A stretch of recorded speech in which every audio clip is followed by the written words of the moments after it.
অনুব্রত মণ্ডলের জামিনের পর এবার গরু পাচার মামলায় ব্যবসায়ী এনামুল হকেরও জামিন।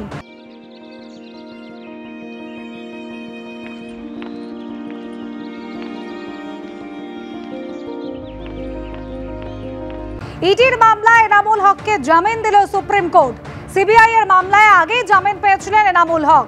আমাদের প্রতিনিধি বিজেন্দ্র সিংহ এই মুহূর্তে রয়েছেন আমাদের সঙ্গে টেলিফোন লাইনে। বিজেন্দ্র, এবার এনামুল হককেও জামিন দিল সুপ্রিম কোর্ট।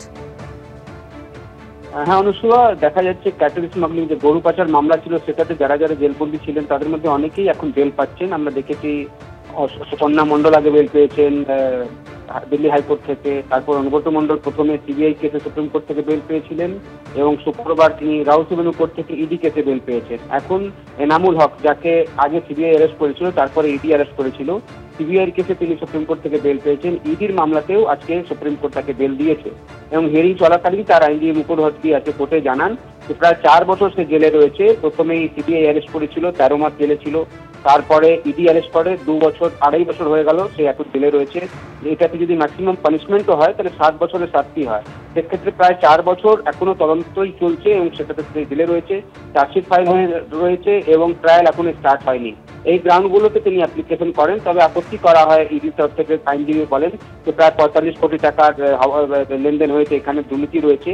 কিন্তু দুটোই যে আবেদনগুলো করেছিল ইডির বিরুদ্ধে, অনুব্রত মণ্ডলের নামও বলেন মুকুল হকি, তিনি বলেন কি একজন প্রাইম অ্যাকিউজ অনুব্রত মণ্ডল ইতিমধ্যে বেল পেয়েছে, সেক্ষেত্রে প্রায়োরিটি দেওয়া হোক, সমানভাবে দেখা হোক এনামুল হককেও।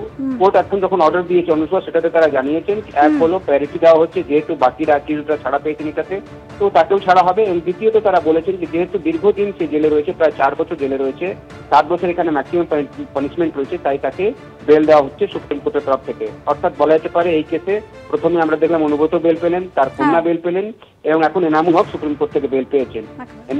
অনুব্রত মণ্ডল ইডির কেসে ইতিমধ্যেই আমরা জানি যে তিনি লোয়ার কোর্ট থেকে বেল পেয়েছেন। আজকে খুব সম্ভবত তিনি সন্ধ্যা নাগাদ তিহার জেল থেকে বেরিয়ে আসবেন এবং এনামুল হকেরও আইনজীবীরা মনে করছেন কি আগামীকাল তারা বেল অর্ডার নিয়ে গিয়ে তাকে তিহার জেল থেকে বের করতে পারবেন। ধন্যবাদ বিজেন্দ্র। আমাদের সাবমিশন আছে, দেখেছে না না আমার সাবমিশন সাইন করছি, সাবমিশন আছে। কিসের সাবমিশন? একটাই তো আমার এলাকায় তো। কি বিষয় আপনাদের? বিষয় তো কিছু বলেনি, আমিও বলেছি। আচ্ছা, সিবিআই আমার সঙ্গে সাইন হয়েছে, কথা হয়েছে সিবিআইতে তো। ভাই আমার সঙ্গে টাইম হয়েছে, কথা হচ্ছে, আমি টাইম করে কথা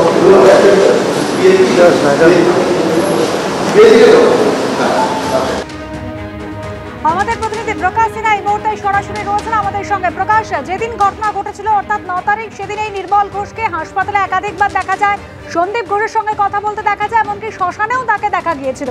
সেই পানিহাটির তৃণমূল বিধায়ক আজ সিজিও কমপ্লেক্সে।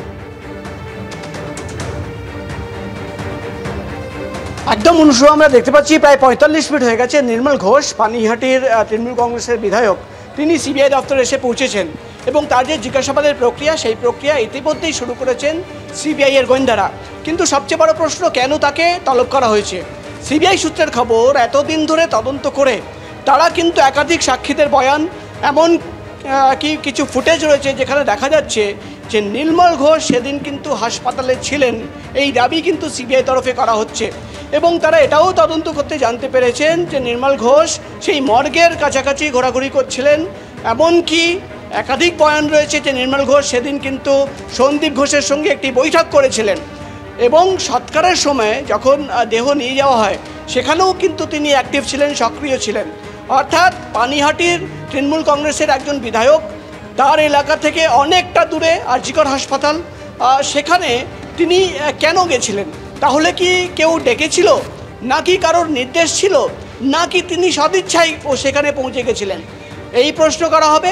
পাশাপাশি তাকে জিজ্ঞেস করা হবে, যেটা সিবিআই সূত্রের খবর, যে সেখানে গিয়ে তিনি কাদের কাদের সঙ্গে দেখা করেছিলেন, কি কথা হয়েছিল তাদের সঙ্গে, এবং তিনি সেখানে গিয়ে কি দেখলেন। তুমি জানো প্রথম দিনই কিন্তু দ্বিতীয়বার ময়নাতদন্তের একটা দাবি পরিবারের তরফে করা হয়েছিল, তাহলে কিন্তু তড়িঘড়ি কেন সেখান থেকে দেহ বার করা হলো?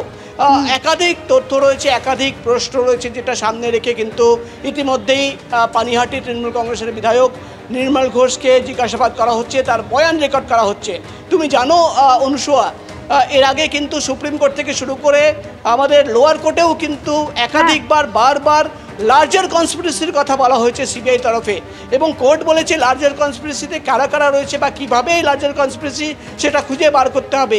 তিনি এই বিষয় নিয়ে কি জানেন, তিনি সন্দীপ ঘোষের সঙ্গে কি কথা বলেছিলেন, আরও মোবাইল ফোনে কাদের কাদের সঙ্গে কথা হয়েছিল, একাধিক প্রশ্ন রয়েছে, যেটা সামনে রেখেই কিন্তু ইতিমধ্যেই কিন্তু জিজ্ঞাসাবাদের প্রক্রিয়া শুরু করেছেন সিবিআই এর গোয়েন্দারা। এমনই খবর আমরা সিবিআই সূত্র মারফত জানতে পারছি।